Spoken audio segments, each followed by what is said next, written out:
Restore my soul, O Lord. This is not the cry of a weak man. It is the prayer of a man who understands spiritual realities.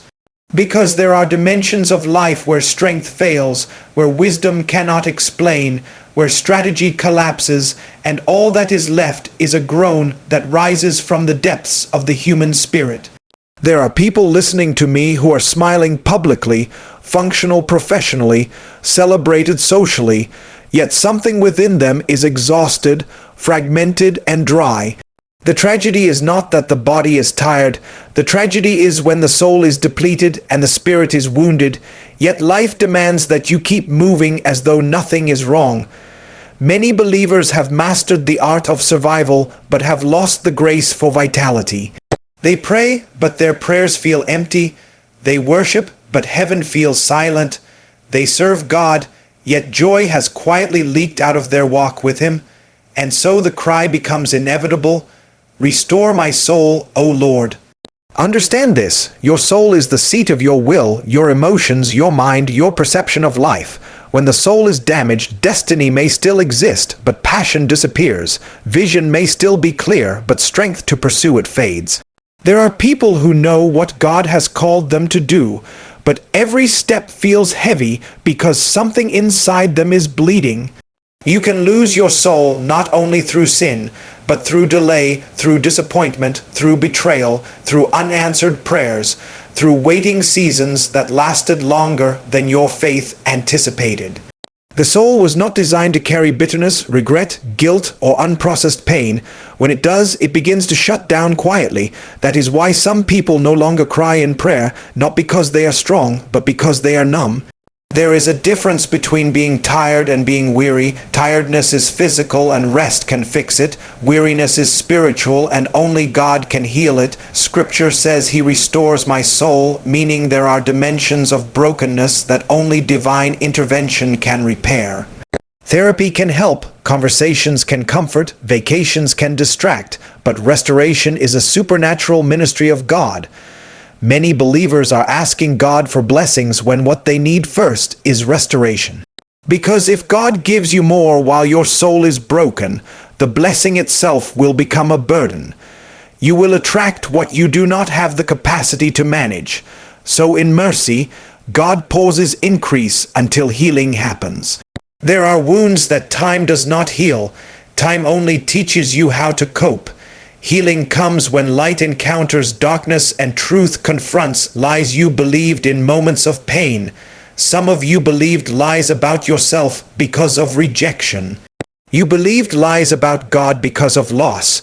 You believed lies about your future because of failure, and those lies became strongholds in the soul. You did not backslide, you just slowly lost confidence in the love of God. Yet hear me, God is not angry with you for being wounded. He is not disappointed that you are tired. He is the shepherd who understands that sheep can be hurt not only by wolves, but by harsh terrain, long journeys, and seasons of drought.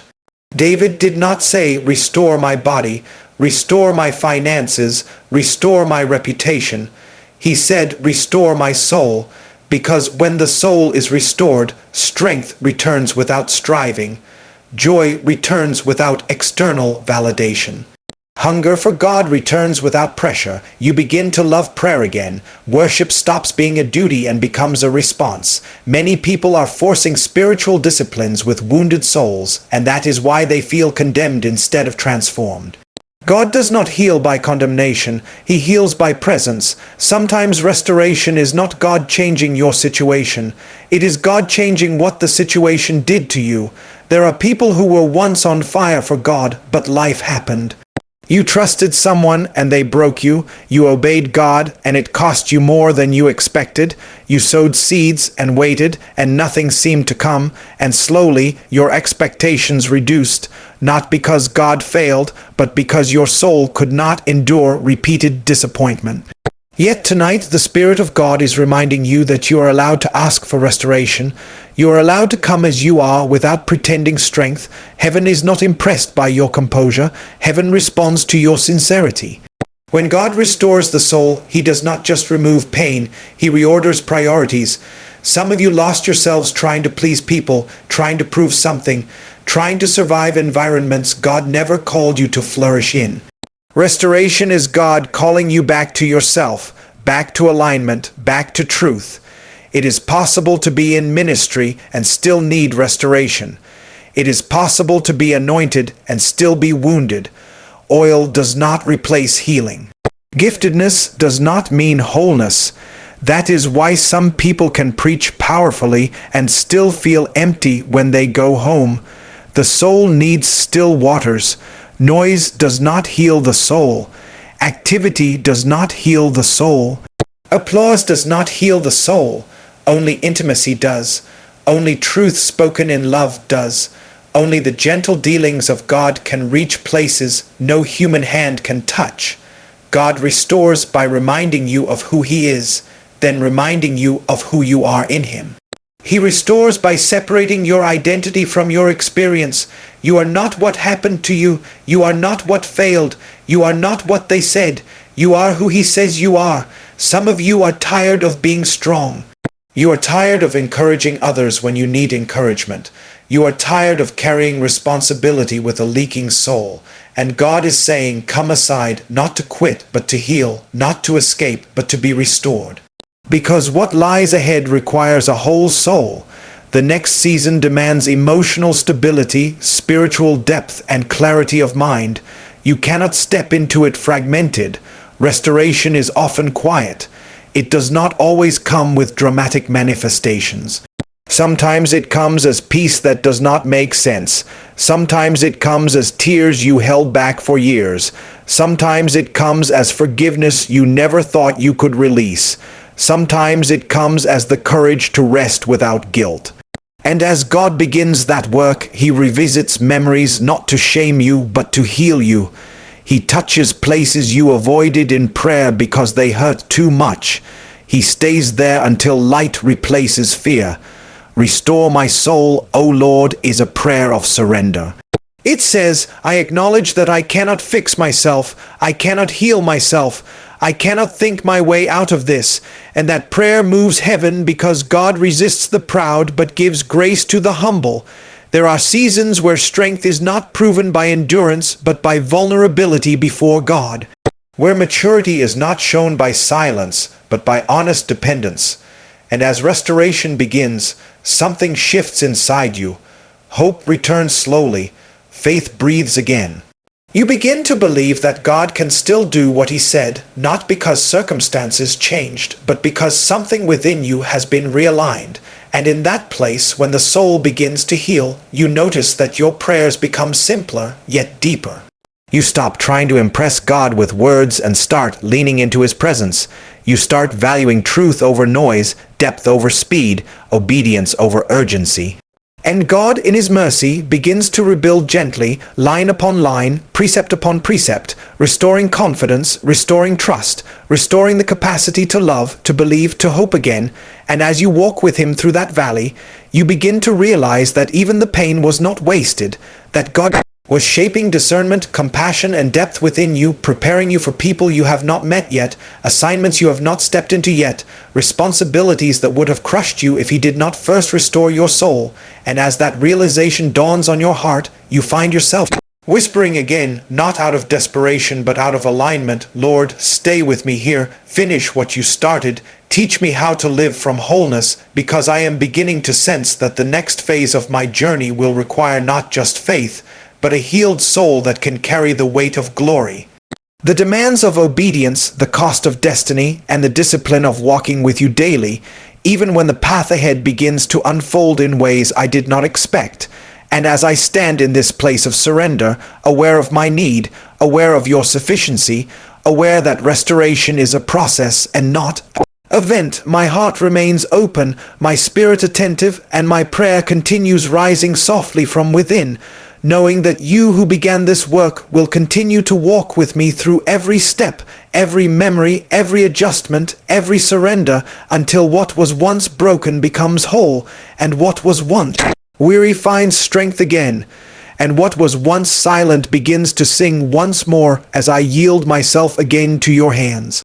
And in that yielding, something sacred happens, something beyond language yet deeply experiential, where the soul that once guarded itself out of fear begins to trust again, not because circumstances suddenly became safe, but because the presence of God becomes more real than the memories of pain. Restoration is not God erasing your history, it is God redeeming it. He does not pretend you were never hurt. He teaches you how to carry healed scars without bleeding again. Many people want God to take away the memory, but God wants to take away the power the memory has over you. Because when the soul is restored, the past no longer defines your reactions, it only informs your wisdom. You see, there are believers who love God genuinely, but are driven subconsciously by wounds. They serve from pain, give from guilt, pray from fear, obey from anxiety, and God, in His love, says, I want to heal you so that you can serve from love, give from joy, pray from confidence, obey from trust. Because anything done from a wounded place will eventually produce exhaustion. The soul was designed to flow, not to be forced. That is why Jesus said, Come unto me, all you who labor and are heavy laden, and I will give you rest. Rest is not the absence of activity. Rest is the presence of alignment. When the soul is restored, even labor feels lighter because it is no longer driven by inner chaos. Some of you are realizing now that you have been living in survival mode for too long. You adapted to pain instead of healing from it. You learned how to function while broken, how to smile while bleeding, how to pray while doubting, how to worship while numb, and God allowed it for a season, but not forever. Because survival is not the same as life, and the shepherd does not just keep sheep alive. He leads them into green pastures. Pastures are places of nourishment, not pressure. But sheep do not enter pastures accidentally. They are led there. And sometimes the leading feels uncomfortable because God has to slow you down enough for your soul to catch up with your destiny. Restoration often confronts your pace. Some people are afraid of slowing down because speed has become a coping mechanism. As long as you are busy, you do not have to feel. As long as you are productive, you do not have to process. But God is not interested in how fast you can move if your soul is limping behind you. He would rather pause you than lose you. That pause is not punishment, it is mercy. It is God saying, let me tend to you, let me bind the wounds you covered with activity, let me speak to the fears you buried under responsibility. And in that stillness, God begins to ask gentle questions, not to interrogate you, but to invite you into honesty. Why did you stop believing? When did you start doubting my goodness? Where did you learn to hide instead of trusting me? These questions are not accusations, they are doorways, because whatever the soul refuses to confront, it will continue to control. And as light enters those hidden places, healing begins, slowly but surely. Not rushed, not forced, but intentional. Some of you lost your soul not through a single event, but through accumulation, little disappointments layered over time, small compromises, repeated delays. Silent tears, prayers that seemed unanswered, and you told yourself, it's okay, I'm fine, others have it worse. But the soul does not heal through comparison. Pain does not need permission to hurt, and God is not asking you to minimize your wounds. He is asking you to bring them to Him. Because He is close to the brokenhearted, not the pretending. When restoration deepens, God begins to restore discernment. You start to recognize what drains you and what feeds you. You stop calling every open door a blessing. You stop saying yes out of fear of rejection. You stop measuring your worth by applause. The soul that is healed is no longer desperate. It is discerning. It knows when to walk away without bitterness. It knows when to stay without resentment. It knows when to speak and when silence is wisdom. This is not emotional numbness. This is emotional health. And then, quietly, God begins to restore joy.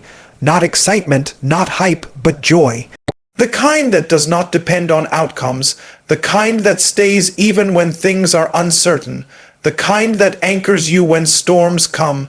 This joy is not loud. It is steady. It allows you to laugh again without guilt, to dream again without fear, to hope again without anxiety.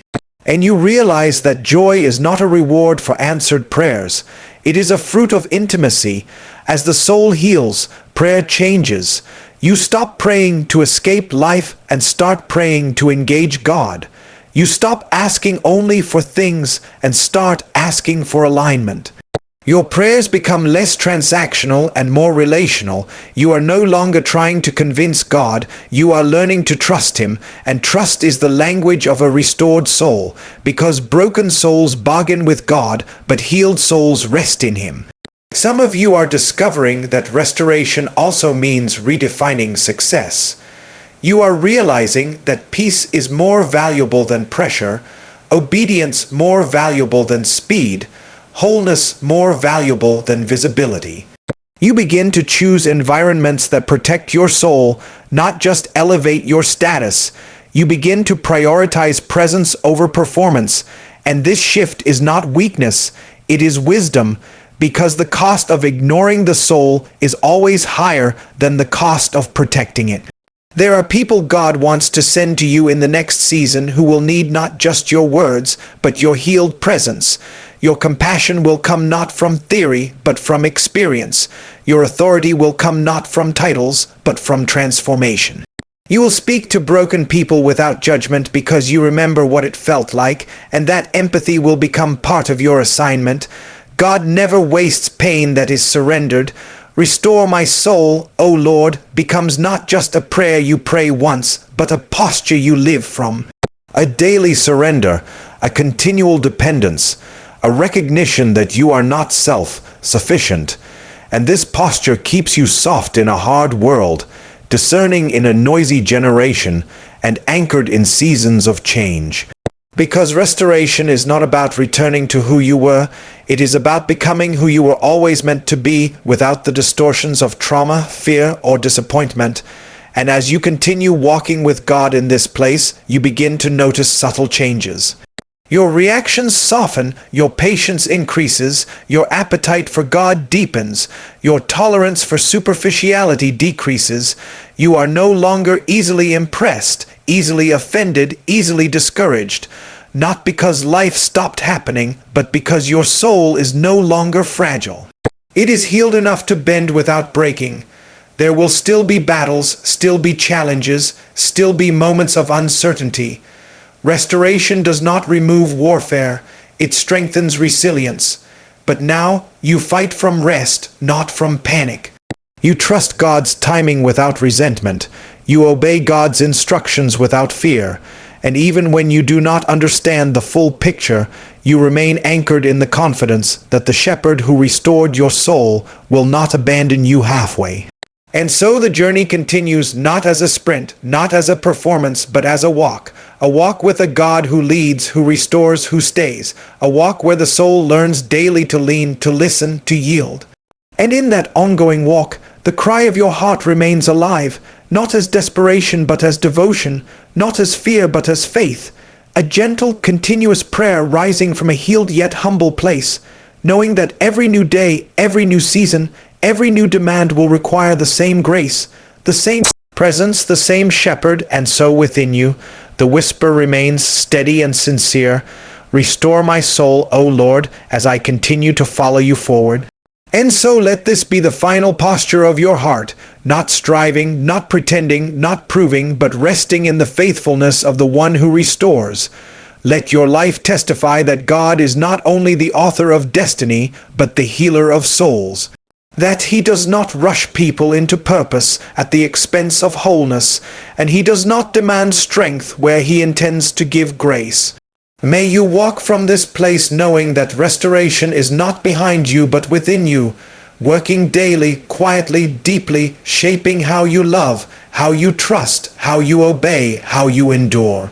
And when life presses again, when the journey feels long, when the weight feels heavy, may your soul remember where it was healed, who restored it, and why you can continue. Let your confidence be this, that the shepherd who led you beside still waters will also lead you through every valley, not as a survivor, not as a fragment, but as one whose soul has been restored, anchored, strengthened, and alive in God.